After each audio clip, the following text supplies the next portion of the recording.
Hello, okay, for those of you returning to the channel, welcome back, and for those of you that are new here, that have just stumbled upon this video, then thank you for joining me. And if you find yourself wanting to stick around to follow just some random Welsh geek ramble on about film and TV, then please hit that subscribe button, it will mean an awful lot to me. And yeah, welcome to my spoiler-free review of The Mandalorian And Grogu. Directed by Jon Favreau, who co-wrote the film with Dave Filoni and Noah Claw. Look, I'm a massive Star Wars fan. I'm a big Star Wars nerd. For those of you that are new here, I grew up on Star Wars. A New Hope, before it was tinkered with, was one of those movies that I watched on VHS and is one of the reasons why I fell in love with films. So I will always have this big soft spot for Star Wars. But when it comes to The Mandalorian and Grogu, I can't say I've really been excited for it. And it pains me to say that, and it surprises me to say that when it comes to a Star Wars film. And to cut the long story short, due to a lack of vision, you could say, and just sort of inconsistencies when it comes to sort of the storytelling aspect of the franchise since under Disney, I don't know, I'm a little... There's sort of a bad taste in my mouth, you could say, when it comes to Star Wars, especially certain TV shows and movies. It's left a bad taste in my mouth. But there's a lot that I've admired. You know, Maul Shadow Lord being the most recent example. I highly recommend it. You've also got Andor, which is not traditional Star Wars, but it's an amazing story within the Star Wars universe.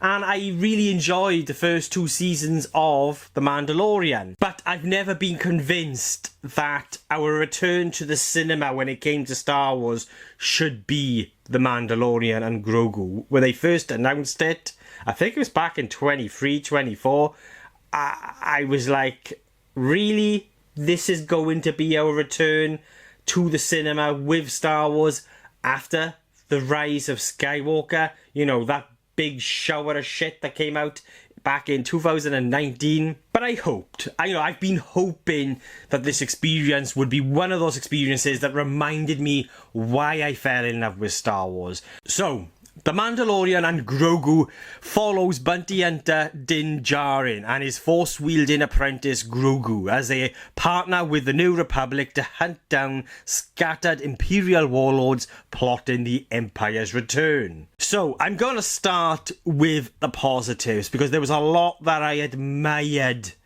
within this movie from a technical perspective. The sound design was incredible. And it did a lot to get me immersed to a degree with this experience because I'm hearing a lot of familiar sounds and it just sounded great. I watched the movie in IMAX and, it just sounded amazing. You then got the practical effects, and there was quite a bit of practical effects used throughout this movie that I absolutely adored, especially when it comes to the puppets and the use of puppets within this movie, as well as stop motion animation. You get that within the third act with these 2 big droids, and it was incredible. To just witness something being brought to life today, in 2026, through stop motion animation. I was beaming, I was smiling, I was like, yeah, this looks great. There's still a lot of CGI within the movie, of course. Some of it is pretty good, but then there are moments where not so much. It's very inconsistent, I felt, when it comes to the CGI, especially when it comes to the huts, I felt. It was a little frustrating because there was such a big attempt here to really, use practical where they could, whatever that be with the puppets, with certain aliens, like Grogu, for example, or the stop motion animation, which I absolutely loved. But then when it came to the huts, they relied fully on CGI. And I just didn't quite get that because of the attempt that was already being made here to kind of really bring certain aspects of this experience to life, within the frame where it actually existed, where, wherever it be a puppet or stop motion animation. And so when you add something like the huts, it kind of really stood out. And it really just didn't work for me. Like, I would have much rather have seen a big old puppet, like back with Return of the Jedi, for example. Yes, with certain moments you would have needed to use CGI, or certain elements when it came to expressions you would need to use CGI.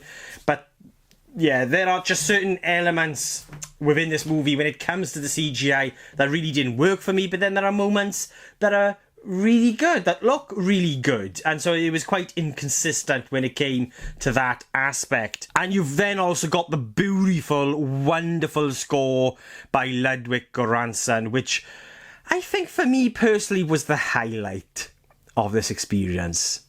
It's a truly wonderful score, and he does so much to add these extra layers to a very familiar sound that we already know and love. And I felt like, for me personally, the score does a lot of the heavy lifting in this movie. And you could probably guess now where I'm going to go with this review. But yeah, a beautiful score by Ludwig Göransson, one that I'm going to have to get when it arrives on vinyl. There was a lot within this movie that I just admired from a technical perspective, even though it's a little frustrating when it came to certain special effects and the reliance on CGI within certain moments or with certain elements, whatever it be, the hats. From a technical perspective, I found myself admiring the Mandalorian and Grogu. And it was fun. I can't say I didn't enjoy myself here. I was having fun. There are some really exciting action set pieces, whatever it be the AT-ATs at the beginning within the first act. There's an incredible scene. It's a tracking shot where you've got Din Djarin within this AT-AT, and it's a hallway scene, basically, which we seem to be getting a lot of these days. But it's an incredibly exciting, brutal scene, and it's just a very fun, exciting action set piece. And there are moments like that dotted throughout the movie that I just found myself having fun with. I was enjoying. There's also a really nice moment that's sort of brought to life. Again, from a technical perspective, I just found myself really admiring this moment. And it's where Din Djarin and Grogu, they go into the planet Shikari to find Rhoda the Hutt. And just the way in which they bring the city to life, like, it feels like they've used real life buildings, cities, and then imposed sort of other sort of like science fiction elements, whether it be neon lighting and all of that on top of it. And as a result, due to sort of how that scene is composed, with how they brought the city to life, just, don't know, it kind of just took me back to movies like Blade Runner, and it felt real, it felt authentic, like it felt like I was watching a Star Wars story in a world that felt lived in again. And so there are moments like that, again, just going back to the technical perspective, that I just found myself really admiring. And yeah, like I said, there are some real fun, exciting action set pieces here within the movie. There is a real attempt here that I sense at bringing a world to life within Star Wars where Jon Favreau, Dave Filoni, they want to transport us back to being kids again, watching A New Hope for the first time, and The Empire Strikes Back, and Return of the Jedi. And you can sense that through the craftsmanship, when it comes to bringing these movies to life. And I for me, it was one of the highlights of this experience, the technical aspect, and that wonderful score. And I did have fun with it. I did, to a degree, enjoy it. But, and you've probably guessed that but was coming, as an overall experience, And it really pains me to say this because I want to be one of those people where, you know, I can come out and say that actually I loved this, that I had such a great time, that it put me on a real, you know, fun and exciting, thrilling ride where it really did, you know, where, you know, I came out of the experience feeling really satisfied. But for me personally, unfortunately, The Mandalorian and Grogu was a very underwhelming experience. And it really pains me to say that. I had fun with it. You know, this is a movie that I will watch again. But as an overall experience, as a whole, it just didn't quite click for me. It just didn't quite work for me. And I think a lot of that is down to sort of the narrative, the structure of the narrative and in how the story plays out. It's a little messy, not in a confusing or overcomplicated way, but it felt very kind of messy in how moments of this movie would come together. And it just ended up feeling like 3 episodes of the TV show stitched together. That's how it felt. And this movie kind of reaffirmed the fears that I had and the worries that I had before going into this film, which is, I feel like this should have remained on Disney+. I came out feeling incredibly underwhelmed by it all, and and frustrated as well. I was quite frustrated because of the aspects that were working or that I did like, and you had so much that kind of then would just fuel my frustration because there is something there within the core of this movie, within the heart of its story, that had the potential to give us something truly special here. And you don't really get sort of a real glimpse really into that heart until sort of towards the end of the second act, where we get a kind of real true glimpse at what I felt like they were attempting with this story, with the character of Mandalorian and Grogu and their relationship.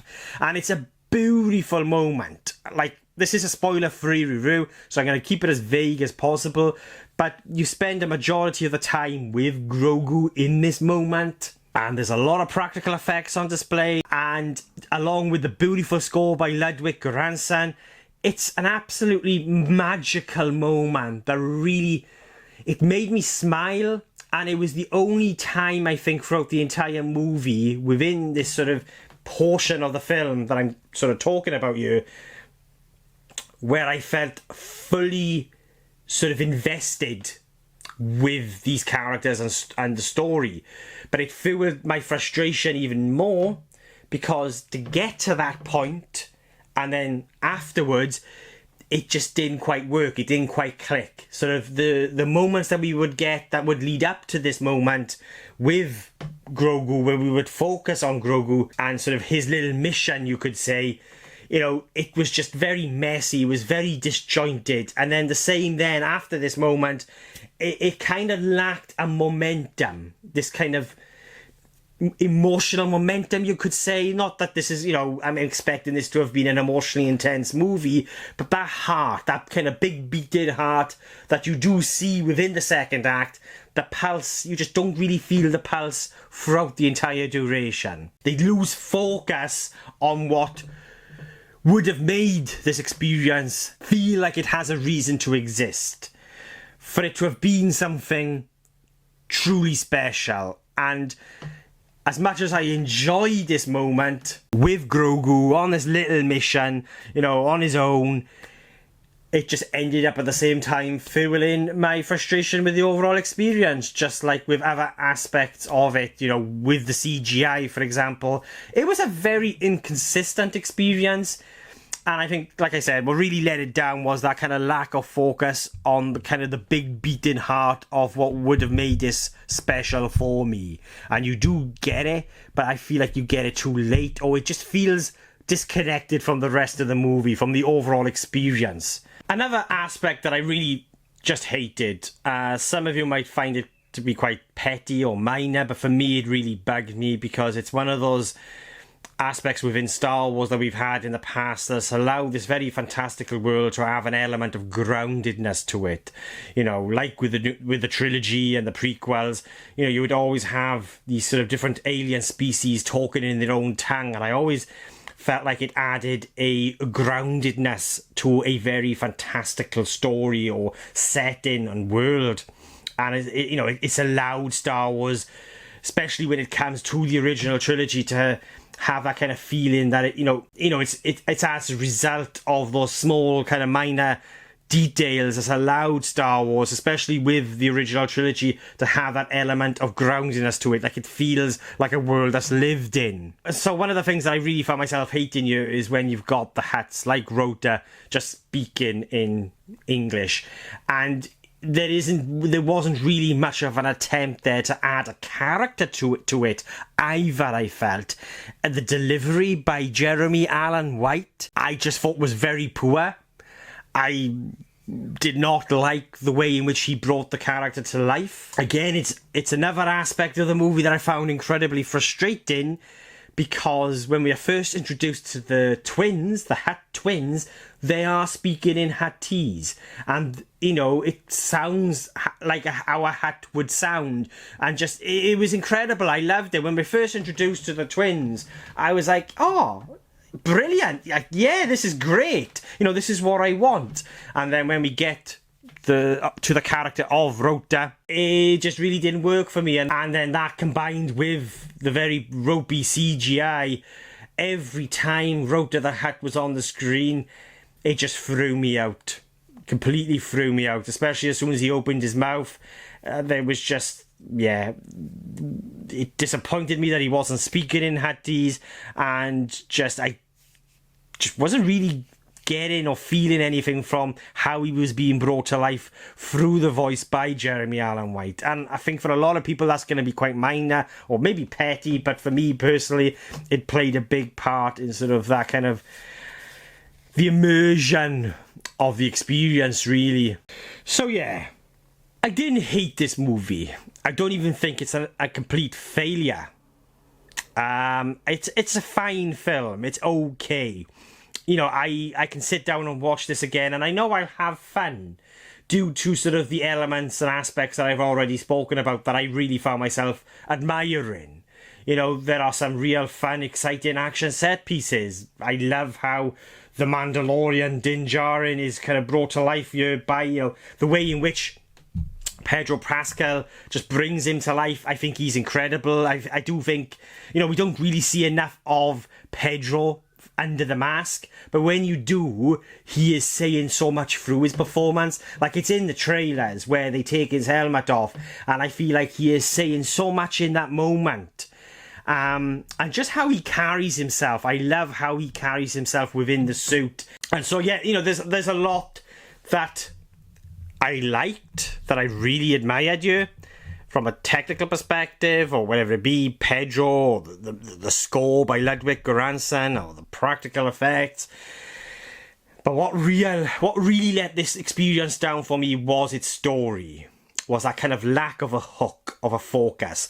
There's a heart there. There is, a hook there somewhere. And for me personally, you didn't really see that come to life until sort of towards the end of the second act, where you have Grogu go on his sort of little mission on his own. And it's a moment of the movie, I would say it's around 5 to 10 minutes maybe of the film, maybe 15 minutes in total. And it's that moment of the movie that just really stood out.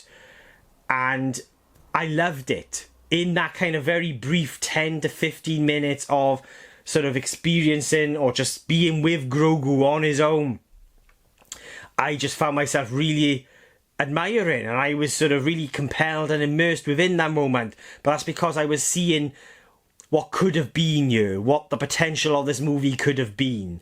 Sort of the connective tissue to get to that point and afterwards just really didn't come together to sort of really bring to life one consistent and coherent experience which could just swallow you up and just, end up feeling like it had a reason to exist, an experience that had a weight to it. as a result, due to sort of how that narrative is structured, due to how messy it is, due to the lack of focus on sort of the journey of the Mandalorian and Grogu, for me, it just didn't quite click. It just didn't quite work. But it would definitely work for one demographic, for sure.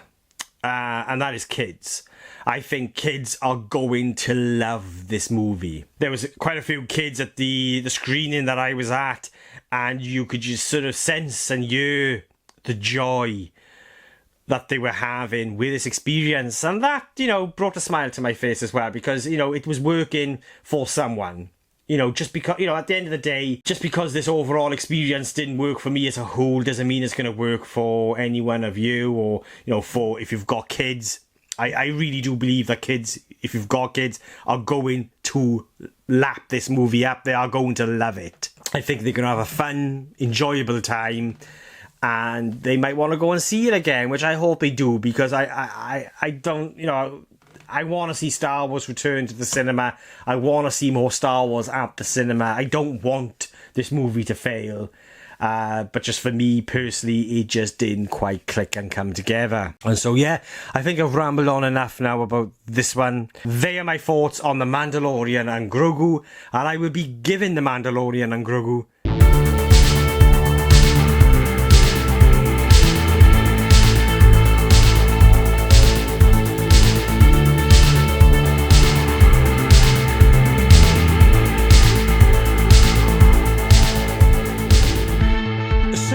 They are my thoughts on The Mandalorian and Grogu. Well, what did you guys think? Have you seen it yet? Did you love it? Did you hate it? Did you agree or disagree with anything I've said? Then please let me know in the comments below, and let's get a discussion going. And if you've made it this far into the video, then thank you so much. In fact, you deserve an award if you've stuck it out until this point for this long. Listening to me ramble on, but I do truly appreciate it, and I just love doing this. I love sharing my passion with like-minded people for film, for cinema.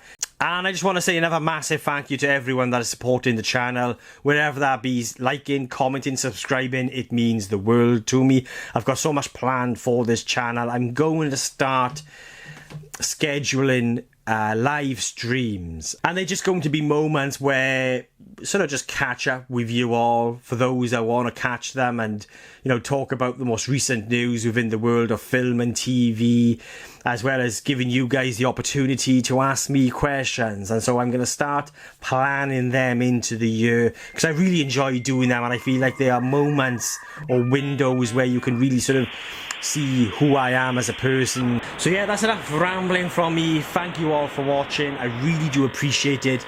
I'll be catching you guys soon.